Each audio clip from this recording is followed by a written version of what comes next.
passamos a apresentar Diocese em Evangelização.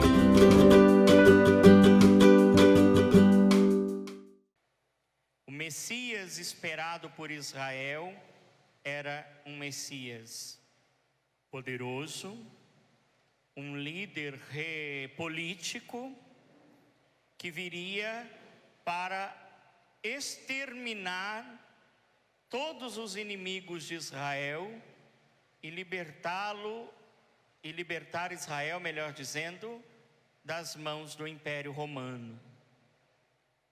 Seria um Messias que exerceria o papel de rei dominador. E nós sabemos que esta figura não condiz com Jesus Cristo. E é por isso que quando ele pergunta uma primeira vez, quem dizem os homens que eu sou? Eles vão dizer, olha, uns dizem que és João Batista, outros que és Elias, ou alguns dos profetas.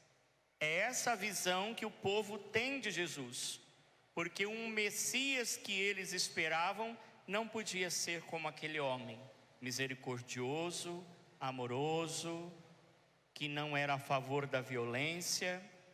Então ele deveria ser no máximo um profeta. Essa era a visão. E Jesus então, voltando-se para os discípulos, pergunta, e para vocês, quem sou eu? Quem vocês dizem que eu sou? Pedro, pela convivência que já havia tido com Jesus, acerta na resposta. Tu és o Messias, o Filho de Deus. Porém, a sua mentalidade judaica ainda não vai permitir que ele compreenda Jesus na sua plenitude, ou o seu jeito de ser Messias. Tanto que quando Jesus começa a dizer que ele vai sofrer muito, vai ser rejeitado pelos anciãos, pelos chefes do povo, vai ser morto e vai ressuscitar ao terceiro dia, aquilo não entra na cabeça de Pedro, que tinha uma mentalidade judaica. O Messias é poderoso e destrói os inimigos. E imediatamente então Pedro vai dizer, Senhor, que isso não te aconteça. E aqui a mentalidade de Pedro entra em choque com o pensamento de Deus. É quando Jesus vai repreender Pedro diante dos outros discípulos. Vai para longe de mim, Satanás, porque você não pensa como Deus, mas como os homens. E aqui está um grande desafio para a nossa vida de fé. Pensar como Deus e não como o mundo, como os homens. É um grande desafio. Hoje o mundo, ele nos abarca de todos os lados, nos abraça e vai conduzindo a nossa vida, às vezes sem mesmo percebermos.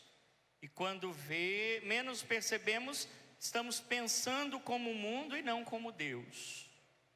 Mas como Deus pensa? Aqui, logo em seguida, para que não houvesse dúvida de como é o pensamento de Deus, imediatamente Jesus emenda após repreender Pedro. Quem quiser me seguir, renuncie a si mesmo, tome a sua cruz e me siga. E para que não houvesse nenhuma dúvida do que significava essa renúncia, Jesus continua. Pois quem quiser salvar a sua vida vai perdê-la. E quem perde a sua vida por causa de mim, do Evangelho, esse vai salvá-la. Eu vejo que, infelizmente, muitos dos nossos irmãos, sobretudo os pentecostais, que apoiam a tal da teologia da prosperidade, venha para a minha igreja e você terá isso, venha para cá e você alcançará aquilo. Eu acho que eles rasgam essa página da Bíblia deles. Não é possível que eles não consigam compreender o que Jesus de verdade estava dizendo. que para segui-lo, ela precisa renunciar. E que o que nós vamos ganhar é a vida eterna, e não coisas materiais neste mundo. A renúncia faz parte da vida de fé. Não existe fé sem renúncia. Infelizmente, muita gente tem uma noção errada sobre a fé. Vejam na primeira leitura do livro do profeta Isaías, no Antigo Testamento, que o profeta coloca toda a sua confiança e esperança no Senhor. Isso é fé. O Senhor é meu auxiliador. Tudo, a minha vida, está nas mãos dele. É nele que eu confio. E quando a gente vai para a segunda leitura, aí as coisas complicam ainda mais. Eu disse hoje nas outras missas que esse evangelho é o evangelho para apertar vocês e pôr na parede. Aí a resposta é com vocês. A minha parte eu estou fazendo. Como profeta e pastor eu tenho que dizer, porque se eu não disser, se eu não disser, o pecado é meu. E aí vocês tudo vai para o céu e eu vou para o inferno. Agora, quando eu digo, aí o problema já é de vocês, né? E a minha missão eu cumpro. E o que eu tenho que dizer? Aquilo que a Sagrada Escritura diz, não sou eu. Tiago vai dizer claramente: a fé sem obras é morta. Não serve para nada. Ele continua: mostra-me a tua fé sem obras, que eu te mostraria a minha fé pelas minhas obras. E agora eu junto tudo isso daqui e aí eu jogo para vocês. Meus queridos, que tipo de fé eu tenho? Essa é a pergunta que nós devemos nos fazer hoje. Que fé é a minha? Qual é a resposta que eu dou para Jesus? Quem é Ele na minha vida? Que lugar que Ele ocupa na minha existência? Muitas vezes a gente ouve assim: queira Deus que não seja nenhum de vocês aqui que diga essas coisas. Eu tenho fé, mas não dá tempo de eu rezar. Rezar não dá tempo, é muita coisa, a minha vida atropelada. Eu tenho fé. Mas a missa é difícil, viu? Às vezes eu estou tão cansado, o padre fala muito e demora, e olha, tem dia que não dá. Eu tenho fé. Mas a catequese dos meus filhos está cada dia mais exigente, eu tenho que partir. Mas eu não quero saber de nenhuma pastoral, nenhum movimento. Esse negócio dá muito trabalho, eu não tenho tempo para isso não. A minha vida é muito ocupada, né? E nós então, sem perceber, vamos tendo uma fé que não produz nada, sem obras. E achamos que é uma fé de qualidade muitas vezes. Meus amados, a fé exige de nós um compromisso que, obviamente, necessita de renúncia. Não tem outro jeito. Para viver em Cristo, é preciso aprender a renunciar. Tenho certeza que todos vocês já têm essa experiência. Está chegando a hora de vir para a missa, ou aquele dia eu me programei para vir para a missa, acontece alguma coisa para tentar nos atrapalhar. Ou é o pneu que fura, ou é a gente que acaba se atrasando, e depois, agora nós estamos atrasados, vai chegar lá, eu tenho vergonha de entrar. Ou então é um parente excomungado que nunca aparece, resolve ligar, dizendo que aquele dia vai visitar a gente, e que você tem vergonha de falar, não vem não que eu vou na missa. Né? Ou então, está chegando a hora da missa, liga um amigo: vem para cá que nós estamos fazendo um churrasco, e no preço que a carne está, nós não podemos perder, nós temos que aproveitar, né? Porque vai que não tem outra oportunidade, né? Ainda mais aqui no Iguaçu, que o povo adora uma festa, tudo é festa. Os padres que não são de Mogi Guaçu dizem que aqui o povo é muito festeiro. Qualquer coisa é motivo para festejar, fazer churrasco, não importa se é segunda, se é terça, se é quarta, se é quinta, se é sexta. É uma beleza essa cidade. né? O povo aqui adora, né? Meu cachorrinho nasceu, vamos fazer um churrasco, vamos chamar todo mundo. Mas com isso a gente vai se deixando levar e colocando Deus não como prioridade, mas em segundo lugar na nossa vida. E tantas outras coisas que muitas vezes nos impedem de participar. Meus irmãos, o inimigo é astuto. Ele sempre vai tentar nos impedir de vir à missa, de rezar, de fazer qualquer coisa para Deus. Vai dar sono, vai dar dor de barriga, vai furar o pneu do carro, vai aparecer alguém, tudo. É assim que ele age, é assim que ele nos afasta de Deus. Vai nos fazer estar cansados, né? E por isso, existem 3 atitudes que não podem faltar a uma fé de qualidade. A nossa fé tem que passar pelo crivo dessas 3 ações que eu vou dizer agora. A primeira delas é que a fé precisa de um compromisso. Uma fé sem compromisso não se sustenta e não produz nada. Eu vou pedir para o meu modelo vir aqui, né? Para mim dar um exemplo. Ele está rindo porque já é a 3ª missa que eu faço isso com ele, né? Então, esse é o Nicolas, o nosso cerimoniário. Nicolas é um adolescente, né, apesar do tamanho. E vejam bem o que eu vou agora ilustrar o que eu quero dizer, né? O Nicolas é um cerimoniário, recebeu a batina esses dias, está elegante. Vai receber depois o colarinho, vai ficar mais elegante ainda. Mas ele é um adolescente. E adolescente geralmente foge da missa ou dá muito trabalho para vir à missa. Os pais têm que ficar falando na cabeça. Mas o Nicolas tem um compromisso, ele é um cerimoniário. E mesmo que ele fique, não é o caso, né? Jogando videogame até às 5 da manhã, de sábado para domingo, né?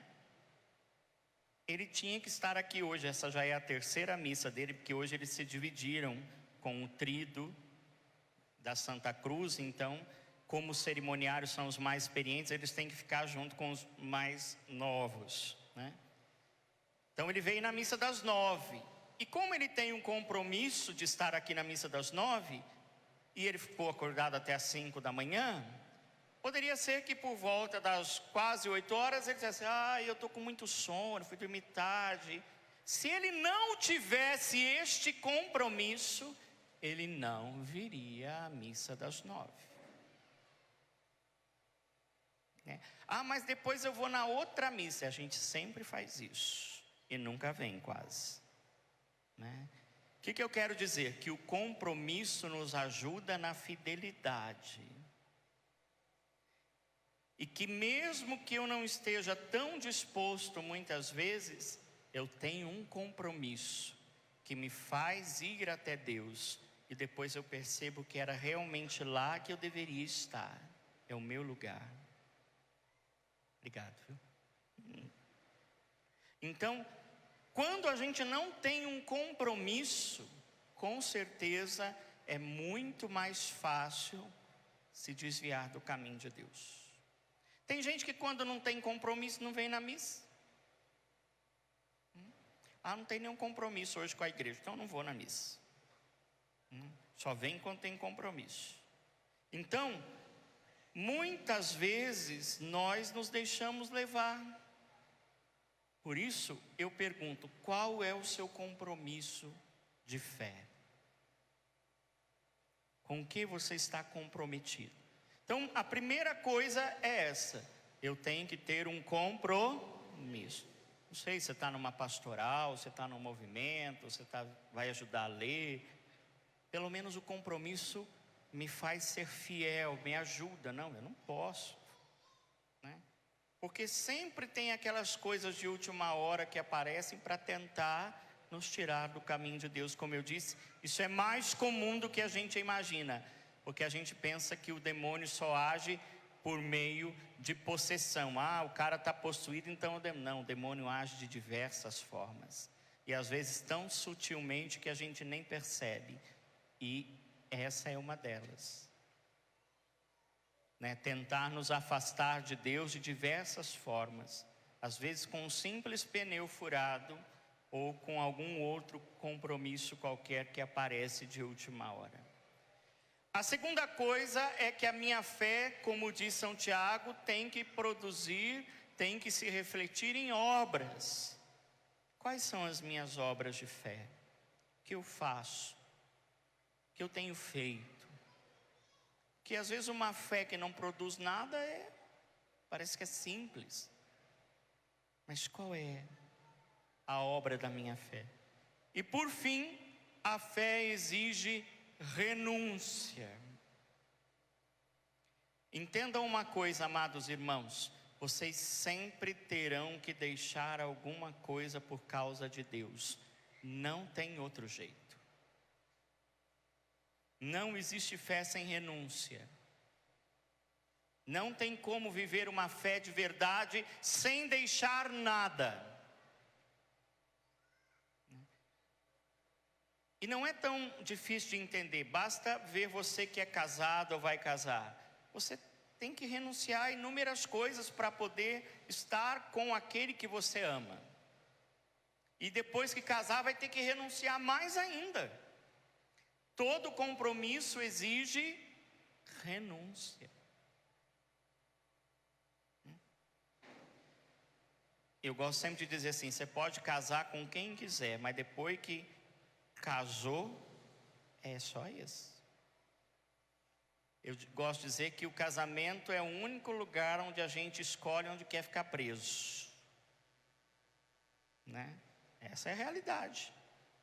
A gente diz que é tão livre, mas a gente sempre escolhe onde quer ficar preso. Porque a gente confunde liberdade com fazer o que quiser, e não. A liberdade consiste na capacidade de escolher, e não de ser livre no sentido de não ter nenhum compromisso. Isso não é liberdade. A liberdade é escolher com quem você quer estar compromissado. Essa é a diferença. Não querer estar compromissado com ninguém, isso é libertinagem, anarquia, uma loucura. Isso não é liberdade. Então, nós hoje somos chamados a ter essa realidade. Se você quiser ser fiel a Deus, vai ter que renunciar a muitas coisas. Não tem outro caminho. Não sou eu que estou dizendo, está no Evangelho. E além de renunciar, ainda tem que pegar a cruz que muitas vezes a gente quer largar. Renuncie a si mesmo, tome a sua cruz e me siga. Olha, eu vou dizer uma coisa para vocês. Não larga a tua cruz, porque vem outra pior. Fica com essa aí mesmo, dá graças a Deus, porque você quer largar a sua cruz e vem outra pior. Então, fica com essa, fala, tá bom, essa aqui, Senhor, eu vou carregar, não tem problema não, já estou dando um jeito. Que a gente quer largar a cruz e depois pega outra pior. Não dá certo.